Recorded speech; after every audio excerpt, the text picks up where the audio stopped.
Armenpress հարցը ուղղված է Ռուսաստանի արտաքին գործերի նախարարին։ 2022 թվականին Ադրբեջանը հարձակում գործեց Հայաստանի ինքնիշխան տարածքի նկատմամբ, թիրախավորվեց Ջերմուկ քաղաքը։ Այս պայմաններում Ռուսաստանը ինչու չարձագանքեց եւ չկատարեց իր պայմանագրային պարտավորությունները եւ գործնականում համարժեք արձագանք չեղավ։ Շնորհակալություն։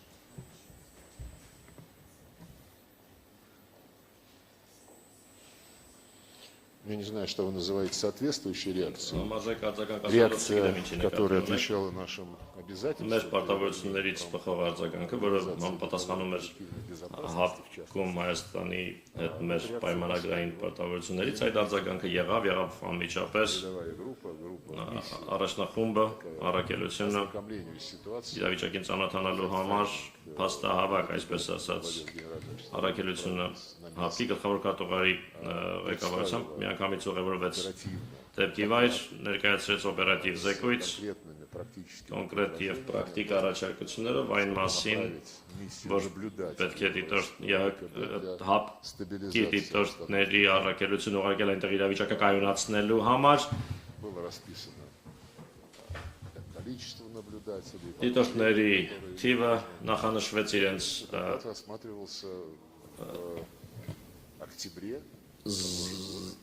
զինատեսակների կազմը, այդ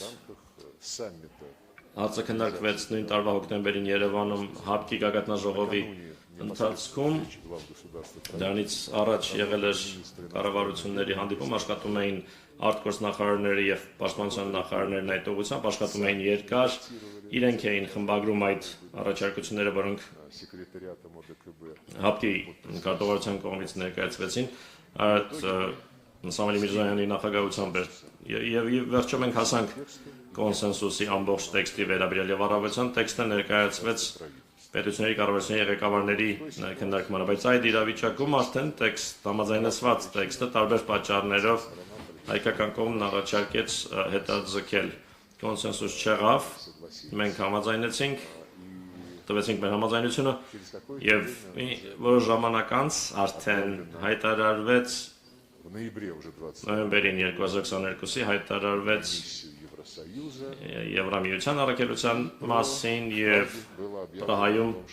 հայտարարվեց այն մասին, որ Լեռնային Ղարաբաղի պատկանելիության հարցում դիրքորոշումը այժմ արդեն երկկողմ հիմունքներով, որոնք հաստատվեցին Բաքվի եւ Երևանի կողմից, որոշվելու է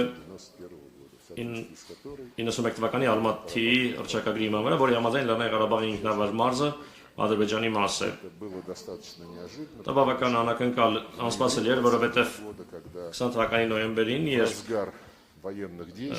թեժ մարտական գործողությունների ընթացքում, որոնք ընթանում էին Հայաստանի եւ Ադրբեջանի միջև, երբ Ռուսաստանի նախագահը Հայաստանի վարչապետի եւ Ադրբեջանի նախագահի հետ միասին